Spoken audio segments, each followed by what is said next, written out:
Salut les 20 joueuses et 20 joueurs, bienvenue dans cette 20 jeux de vidéo où nous allons déguster Yamatai. Yamatai, un jeu de Bruno Cathala et de Marc Paquin qui se joue de 2 à 4, j'imagine. De 2 à 4, d'une durée de 1h30.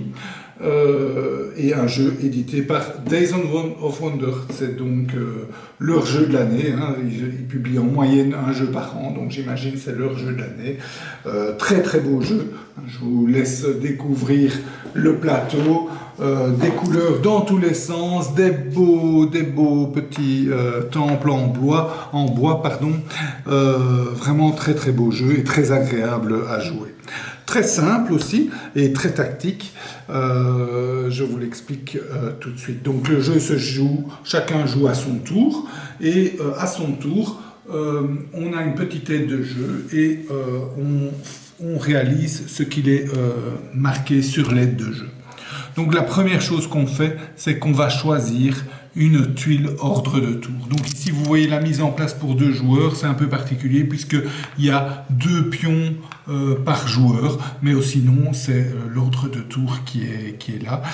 Donc ici bleu choisira une tuile, puis orange va en choisir 2 et puis bleu choisira une tuile.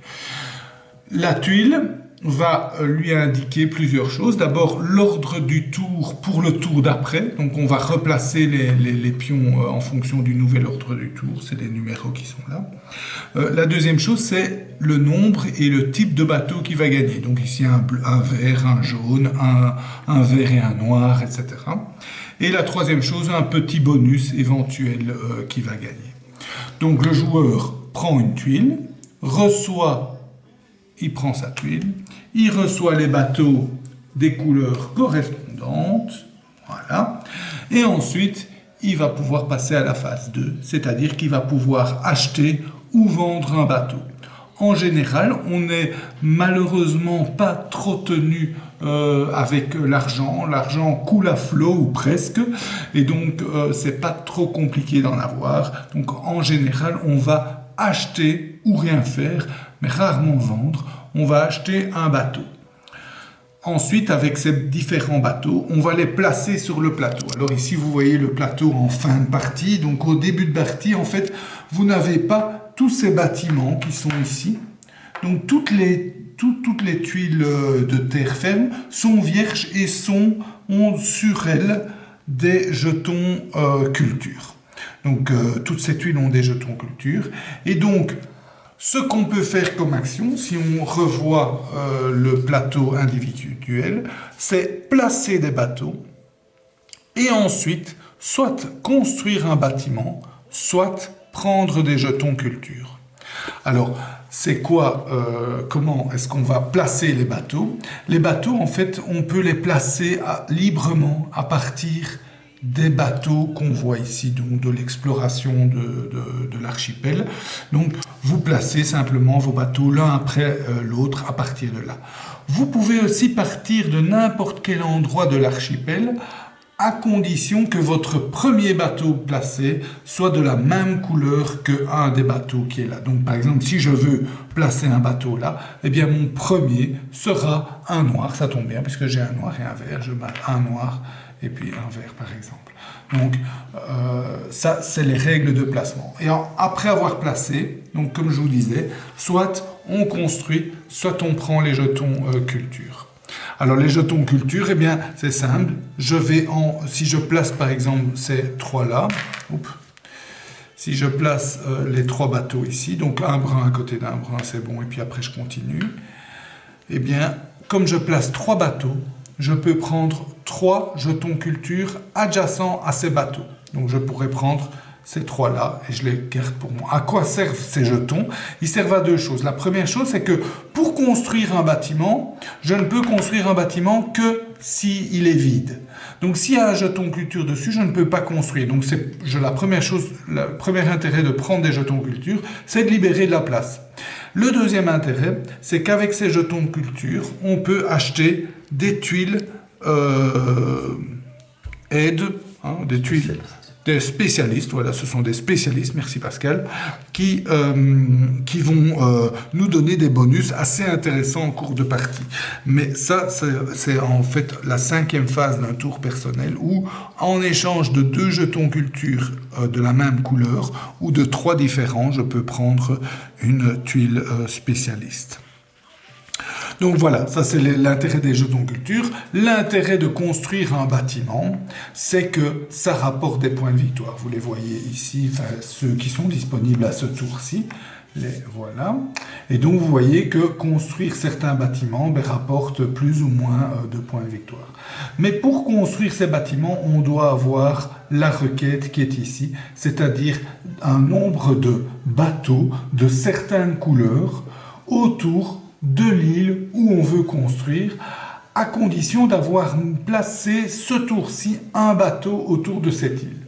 Donc si je prends par exemple ici cet exemple-ci, je place, il n'y a rien, je place un bateau noir, j'ai donc autour de l'île 2 bruns et un noir, j'ai bien placé autour de l'île un bateau, je peux donc placer mon bâtiment là, et ça me rapportera 2 points de victoire à la fin du jeu.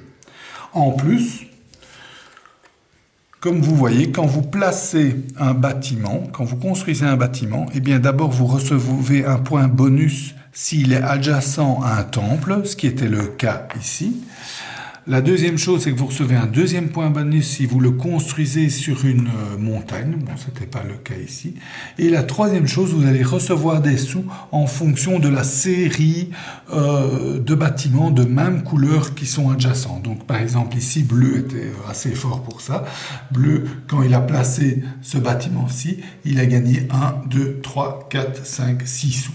Donc ça, c'était intéressant. Et les sous sont intéressants, si vous vous rappelez, pour la deuxième phase, pour acheter des bateaux. Si on veut acheter les bateaux les plus intéressants, les rouges, ici, ben, ça coûte quand même 4 sous, donc il faut les avoir. Voilà. Ensuite, la 4e phase du jeu, c'est on peut garder un bateau en réserve. Et puis la 5e phase, acheter un spécialiste. Voilà, donc chacun joue à son tour et on continue. À la fin d'un tour, quand c'est fini, on renouvelle les tuiles ordre de tour, on renouvelle les nouveaux bâtiments, on remet des nouveaux spécialistes et on ajoute 2 pièces sur les spécialistes non pris et on refait. Et on joue jusque quand il y a de la pénurie dans une des ressources. Donc s'il y a un joueur à placer tous ces bâtiments ou si un bateau, il manque des bateaux, il y a encore d'autres, s'il manque des bâtiments ou des spécialistes, eh bien ça engendre la fin du jeu. Et à la fin du jeu, on gagne principalement les points de victoire grâce aux bâtiments. Donc il est clair qu'il faut se ruer sur les bâtiments. Le jeu est d'ailleurs très très tactique. Hein. On ne sait pas tellement prévoir la physionomie du jeu avant que ce soit à jouer, sauf à 2 joueurs. À 2 joueurs, on peut quand même un petit peu maîtriser, mais à partir de 3 ou 4 joueurs, là, faut pas tabler sur une certaine physionomie du jeu. Donc vous attendez votre tour et à votre tour vous regardez les bâtiments disponibles et en fonction des bâtiments disponibles vous essayez d'optimiser votre tour en construisant si possible un bâtiment ou en prenant des jetons culture pour acheter un spécialiste qui vous intéresserait. Et voilà, et ça donne un jeu quand même très très plaisant, très agréable à jouer, très beau, très tactique, donc il n'y a pas 36 stratégies différentes, mais sympa à jouer. Évidemment, on le rapproche un peu de Five Strikes, mais Five Strikes est plus compliqué, en tout cas il faut plus réfléchir à son tour. Ici ça tourne assez vite, et en plus, on ne sait pas faire des gros coups comme dans Five Strikes. Hein. On fait toujours des petits coups de 3, 4, 5 points de victoire, mais pas des tout gros coups. Voilà, j'espère que cette dégustation vous a plu. Je vous souhaite de bien vous amuser. Santé et à bientôt.